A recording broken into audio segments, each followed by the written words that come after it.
इमरान न्याजी, कौन नहीं जानता कि इस करप्शन में तुम खुद मुलविस हो। तुम क्या समझते हो, क्या समझते हो तुम कि साकिब निसार का एनआरओ लेकर तुम पाक साफ हो गए हो? तुम्हें बनी गाला और लाहौर में जमान पार्क की अरबों रुपए की जायदाद की रसीदें देनी पड़ेंगी। तुम क्या समझते हो कि साकिब निसार का एनआरओ लेकर अलीमा खान हिसाब देने से बच जाएंगी? क्या अरबों की फंड रेजिंग के मामला बिला तहकीक ही रह जाएंगे? तुम क्या समझते हो कि फॉरेन फंडिंग केस पर कोई तुमको एनआरओ दे सकेगा, जबकि तुम्हारी अपनी पार्टी के लोग खुद तुम्हारी करप्शन के गवाह हैं?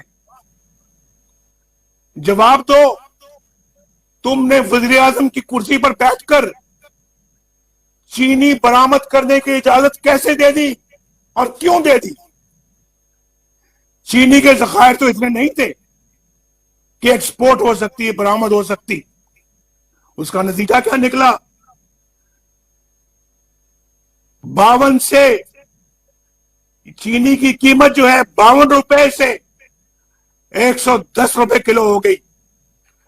लेकिन तुमने परवाह नहीं की ताकि तुम्हारे एटीएम अवाम के खरबों अरबों लूट सके।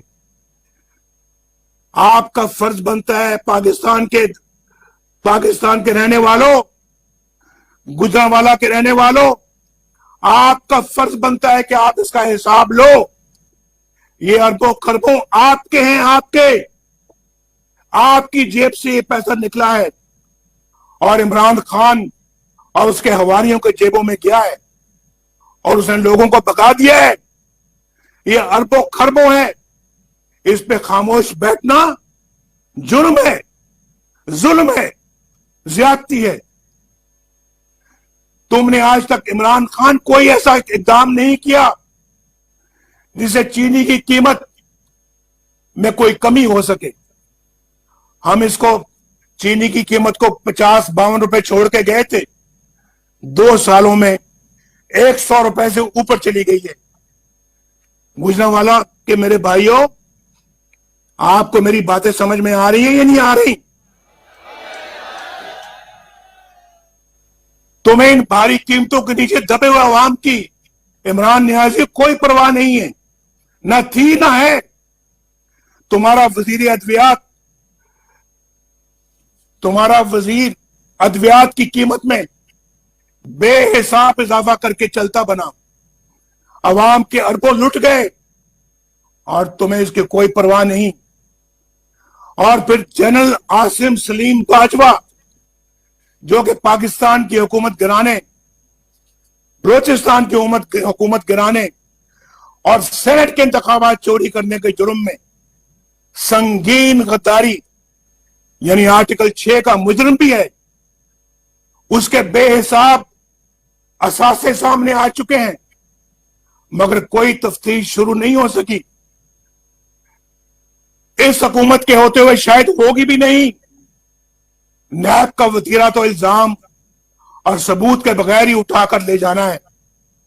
यह शख्स क्यों खुलेआम दंदनाता फिर रहा है? जवाब दो इमरान न्याजी, क्यों फिर रहा है? और आज भी वो चेयरमैन सीपैक बना हुआ है। किस मुंह से ये सीपैक की सरबराही कर रहा है? और उसकी तनख्वाह 35 लाख रुपए माहाना है।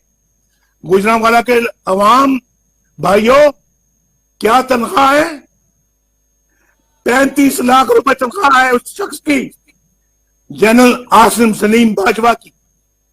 क्या तनख्वाह है बताओ, क्या तनख्वाह है? इस हुकूमत ने कोई काम नहीं किया, लेकिन करप्शन का एक के बाद दूसरा स्कैंडल सामने आ रहा है। इसके बावजूद चेयरमैन नैब की डटाई देखें, तमाम तर गवाह और सबूतों के बावजूद किसी के खिलाफ कोई मुकदमा नहीं, बन सका। नैब एक डिक्टेटर का बनाया हुआ काला कानून है, मुशर्रफ का बनाया हुआ काला कानून है, जिसका मकसद सियासी इख्तिलाफ राय को कुचलना है। लेकिन जावेद इकबाल और उसके साथियों ने तो तमाम हदें पार कर ली। उन्हें सुप्रीम कोर्ट और दीगर अदालतों और फिर गैर मुल्की और गैर मुल्की इदारों की जानिब से की गई तनकीद की भी कोई परवाह नहीं है। उनका इंतकामी एजेंडा खत्म होने को ही नहीं आता। शहबाज शरीफ, हमजा शहबाज शरीफ, खुर्शीद शाह, मीर शकीलुर रहमान और अपोजिशन के दीगर रहनुमा आज भी पाबंदे सलासल हैं। उनको या खुद आपको भी यह मालूम नहीं कि उनका जुर्म क्या है। और जावेद इकबाल, कब तक आप एक मफाद प्रस्त टोले के मफादात के मुहाफिज बनकर बैठे रहोगे? कब तक उनके इंतजामी एजेंडे पर अमल करते रहोगे? कब तक बेगुनाहों को न्याय की चक्की में पीसते रहोगे? कब तक तुम इमरान नियाजी और आसिम बाजवा जैसों की करप्शन को तहफ्फुज देते रहोगे? याद रखो, तुम्हारा भी यौम हिसाब आएगा और बहुत जल्द आएगा। ये गुजरांवाला का जलसा, ये कायदीन, ये सब गवाह है, इंशाल्लाह गवाह रहना। इनका भी यौम हिसाब आएगा और जल्द आएगा। मेरे भाई और बहनों, आइन से इनराफ सिर्फ माशाल्लाह की शक्ल में नहीं होता। हर आइन शिकनी इंतहा दर्जे की संगीन होती है। लिहाजा जब जबरदस्ती मीडिया का मुंह बंद कर देते हैं, यह भी आइन शिकनी है।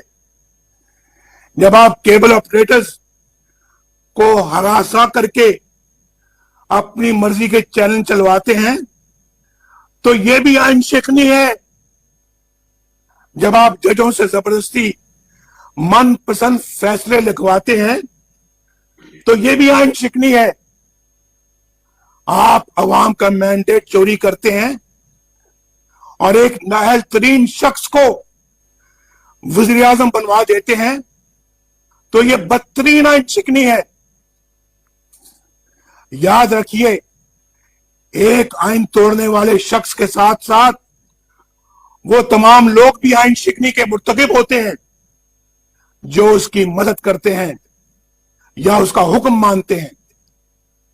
गुजरांवाला के मेरे भाइयों बहनों, आज आपकी तमाम तर परेशानियों और तकलीफों का जिम्मेदार वही लोग हैं जिन्होंने आपको अपने जाती मफादात और इख्तियारात की भींच चढ़ाया है। यही वो लोग हैं जो तमाम मसाइल के जिम्मेदार हैं, और यही वो लोग हैं जो अपने मफादात के लिए पाक फौज को मुतनाजा बनाने के दरपे हैं। हम नहीं, अवाम नहीं, ये हैं वो चेहरे जो पाक फौज को बदनाम करते हैं और मुतनाजा करते हैं। नवाज शरीफ का उन बहादुर कौम के बेटों और सिपाहियों को सलाम जो फलक पोश पहाड़ों और सरहदों पर अपनी जानों का नजराना पेश करते हैं। कल ही वजीरिस्तान और बलूचिस्तान में 20 शहादतें हुई। कौम का हर फर्द सोगवार है। मेरे ये मुजाहिद भाई और बेटे, ये शहीद और शोहदा, ये फौज की इज्जत बनाते हैं, ये कौम की इज्जत बनाते हैं। इन्हें कौम सलाम पेश करती है। इनकी माओं को, इनके वालिदैन को कौम सलाम पेश करती है। तुम कौम के हीरो हो। नवाज शरीफ तुम्हारा एहसानमंद है। कौम तुम्हारी ममनून है। कौम तुम पर फख्र करती है, मगर चंद लोग कहते हैं कि हम आइन और कानून के ताबे हैं और सियासत में हिस्सा नहीं लेते। तो फिर मेरा सवाल यह है कि वो कौन लोग थे जिन्होंने प्राइम मिनिस्टर हाउस पे चढ़ाई करके नवाज शरीफ को गिरफ्तार किया था, हुकूमत को तोड़ा था और उठा के नवाज शरीफ को काल कोठरी में डाल दिया था। वो कौन लोग थे जिन्होंने 4 दफा मुल्क में मार्शल लॉ लगाया? कौन थे वो लोग? और वो कौन लोग हैं जिन्होंने स्टेट अबव द स्टेट बना ली हुई है?